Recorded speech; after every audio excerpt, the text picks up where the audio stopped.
Welcome to r/entitled people, where we share stories from your lives about people who think the rules don't apply to them, and they should get what they want. Thank you, friends, for subscribing to the channel, and for so many likes. And today we have 3 great stories, so subscribe, hit the like button, and let's begin. The first story: fearless waiter stands up to terrible manager and quits with style. The second story: confrontation with coupon scamming Karen ends with arrest and justice. The third story: sweet revenge. Fired employee's epic triumph over incompetent boss. The first story is entitled Terrible Manager Pushes Me One Too Many Times. This is back several years ago. I still feel good about it whenever I remember it. Glad I stood up for myself and didn't take this crap. I worked as a waiter in a smallish cafe and restaurant. The inside probably had 12 to 14 tables, 2 of which seated 6 to 8. The outside, which only opened on nice days, had another 6 to 8 tables in front and another 2 to 3 in the rear. I was scheduled alone on a Tuesday for the lunch shift. Normally this would be fairly slow. I could expect to have 6 to 10 tables at the same time, but generally staggered enough that it was manageable. The aforementioned manager was a nightmare. She had a reputation for making employees cry over trivial matters. She refused to supply us properly. They had one tiny calculator with the numbers worn off that everyone was supposed to share, and no proper register or POS system. Training consisted of showing up on your first day and just figuring it out yourself. I suspect she got the job because she was also dating the owner. She sure as hell wasn't qualified. This manager decided that the best way to balance the load on the kitchen, which was downstairs, and keep orders flowing was to create a very stupid rule. Only one ticket at a time could be presented to the kitchen. Even if you seated several tables at once and took their orders one after the other, and ensured that the tickets were presented to the kitchen in the correct order, nope, you had to walk your way down the stairs. Give them your ticket, walk back up the stairs, then turn around and walk back down with your second ticket. As many times as necessary. She very specifically stated this last part. You literally had to walk up and down the stairs repeatedly. This Tuesday gifted the town with unusually nice weather for this time of year. We got slammed. I had every table inside seated, and the manager insisted on opening up both front and rear porches, and expected me to handle it all. I immediately began strategizing. I talked to the kitchen and told them there's no way I could walk up and down the stairs that many times. Would they be okay if I gave them, say, 3 tickets at a time so we can get through this rush? The cooks were very chill and we had always gotten along. None of that front or rear of the house drama. They insisted that it was absolutely fine, that the manager's rule was stupid anyway and didn't actually help them. So I started my plan and I was killing it, sailing through the tables, getting everyone seated, drinks, orders in a timely fashion. It was effing wild and my adrenaline was through the roof, but nobody was getting crap service. As I'm bringing down my 3rd or 4th set of tickets, the manager stops me on the stairs, her face red. I told you to effing take the effing tickets one at an effing time and you will walk your way up and down these stairs as many effing times as effing necessary. Do you understand? Wow, yeah, you can't talk to me like that, F this. I calmly took a breath, and then I took a step forward so we were face to face. Okay, you can't talk to me like that. Secondly, we're so slammed we have to do something or service will go to absolute SH. Also, I've spoken with the kitchen who you claim to be protecting with your system, and they don't need it. And they're quite happy with me bringing them multiple tickets while we're slammed. There's no other way this can work when I have over 20 tables. And consider this as my 2 weeks' notice. Finally, talk to me like that again and see what happens. Now, I realize in hindsight as a man I shouldn't have said that last part to a woman. I really did not mean that I would physically harm her, but I realize how it sounds. People tend to see me as a gentle, somewhat gender-neutral guy, so I wasn't thinking about that aspect of it. At any rate, she didn't speak to me again, and I was able to finish out my shift successfully. At the end of my shift, the owner of the restaurant approached me. He was known for being a friendly, jovial Irishman, but an absolute hard-A during busy times or if you crossed him. I thought for sure he was going to yell at me as well, especially after I had it out with his girlfriend who was my superior. Owner: hey, I just want to say, really nice job getting through that rush, and I'm sorry to see you go. If you ever need a reference, don't hesitate to give them my number. And sorry about, I couldn't believe it. I had always liked the owner, but this gave me a whole new level of respect for him. I went home feeling high on life and recorded one of my favorite DJ mixes to date. Of course, I titled it 2 Weeks Notice. Felt on top of the world despite being jobless. The second story is Karen tries to pay with fake coupons. Long. Background: I used to exclusively sell cell phones inside of a middle-class retail chain. This service was actually ran by a different company than the retail chain itself. We would provide all the nicer cell phones, iPhones and Samsung Galaxies $800 to $1,500, and the retail chain provided the cheaper prepaid cell phones. My team and I would sell all the phones, but only we could sell the nicer phones. At the time of this incident, I was the team lead for my store, meaning that when it came to the nicer cell phones, I was the final word.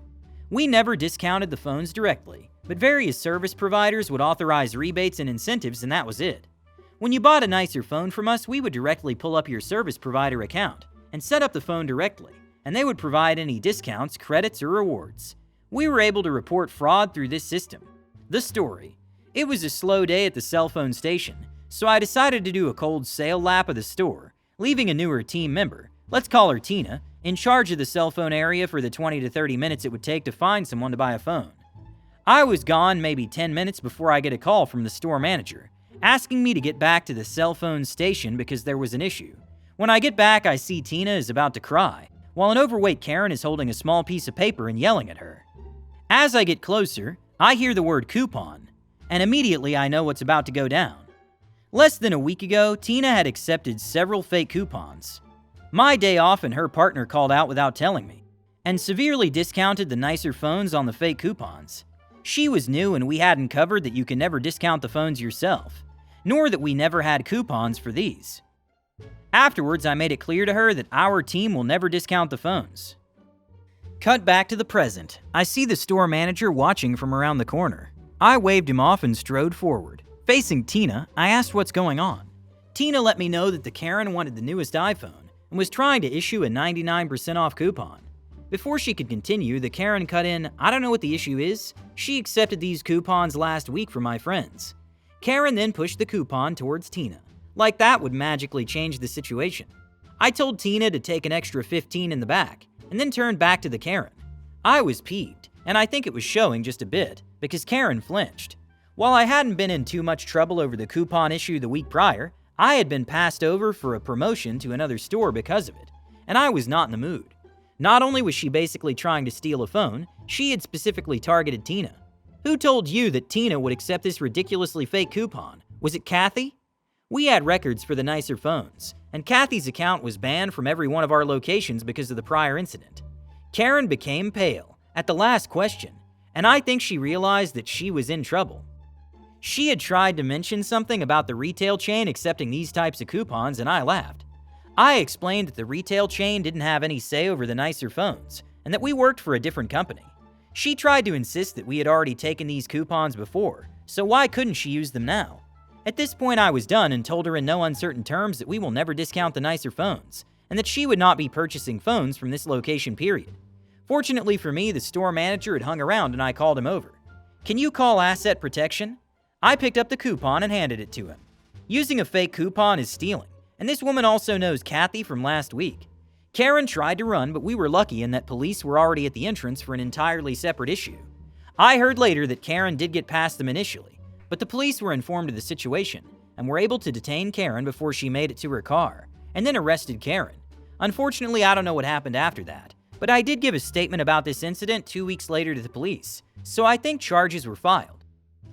The third story is, I got fired, but also my revenge. Wanted to share this story because it feels very good to stick it to an a-hole boss. A couple of years ago, I had a crappy job in IT, like most of them. I was supposed to be outsourced as some sort of customer support coordinator, but the guy I was outsourced to actually wanted me to work as tech support. I didn't mind, but figured it was a yellow flag, so I called my company's HR and said it was okay. My company was very small and new, and the owner/CEO usually dealt with HR stuff even though he was clearly unexperienced. A couple months went by and I noticed I was the one working the most by far, while the on-site boss and my other colleagues just stayed in the office and watched girls on Instagram. Since I'm a woman, I felt like it was a boys' club, but stayed on the job because I liked working with users, so I shrugged it off. One of the long-run tasks I was assigned to was collecting OS licensing and specs from every computer in the 3 different company buildings. A task that demanded most of my time and lasted for a couple months.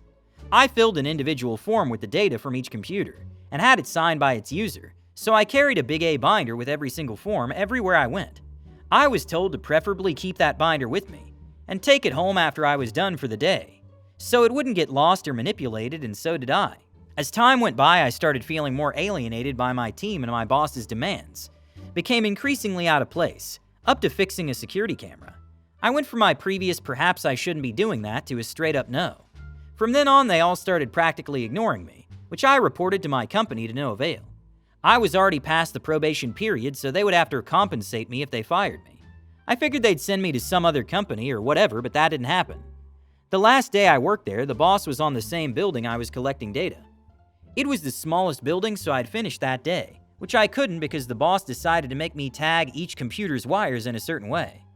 I was done with half the computers. And he then tells me it's been done wrong, showed me a different way of doing and told me to start again. I told him I wouldn't finish everything in time, so he suggested I skipped lunch, which of course I did not. So I came back from lunch, started over with the labeling at a slow pace, and obviously didn't want to finish the job in the day. Boss suggested I stayed unpaid overtime, politely refused by claiming I had an appointment, and went home. Next day I was heading to this building and my company calls me to say I'm fired. I wasn't surprised at all, but I was still very angry, sad, and with feelings of rejection. So I started crying, went into a shop to buy a sandwich and a Coke, and that sweet elderly couple offered me help and consolation. But I told them I'd be fine and they helped me a lot by giving me the sandwich for free. I thanked them and went to a nearby park to eat my sandwich while still crying, until I realized something and my tears almost stopped mid-cheek. I had the binder with me. That binder had hundreds of hours of work that hadn't been backed up or digitized in any way. Every form individually signed, and all those were for an incoming external audit. So I finished my sandwich and my Coke, got up and went right to a nearby garbage container, dumped the binder and went home almost laughing. Got home and called my company to reconfirm when I'd go and collect my final paycheck, while reminding them I've reported my situation several times and received no response, which could represent some legal inquiries, at least in my country. When the day came, they received me with caution and a very juicy paycheck. I tried to play it cool, calling it acceptable. Got TFO as soon as I could and went back home almost skipping. And a week later, idiot ex-boss calls me sounding desperate, asking me for the binder. Where could it be? He asked me. Oh, I'm pretty sure it's in X building, where I last worked. Are you absolutely sure it's not in the office? Well, call X, maybe it's there. I hope you find it. I was dying to tell them that it's probably turned into mush or dust, but didn't in case they were recording the call, most likely. Later that day, an ex-teammate called me and asked again and gave him the same answer while trying not to sound like a grinning villain. All that work I did and through wasn't even in vain. Got several contact references, a couple of side hustles to make it through unemployment, and even a scholarship for the career I'm doing now. And some people that kept in touch with me asked me WTF happened, since I wasn't around anymore, and my boss and teammates were all over the place frantically doing my task again. Didn't tell the full story, but implied that my work was mismanaged. Don't know exactly how the audit resulted, but I know for a fact that it was an absolute SH storm, and I'm sorry I've missed it. As for them, the company that hired me doesn't exist anymore. They were not evil but thoroughly incompetent. The a-hole boss? Fired shortly afterwards. Started his own project but didn't work, so he's a supervisor somewhere else. I hope you love these stories. Subscribe, hit the like button, and turn on notifications. Thank you for watching and have a good day.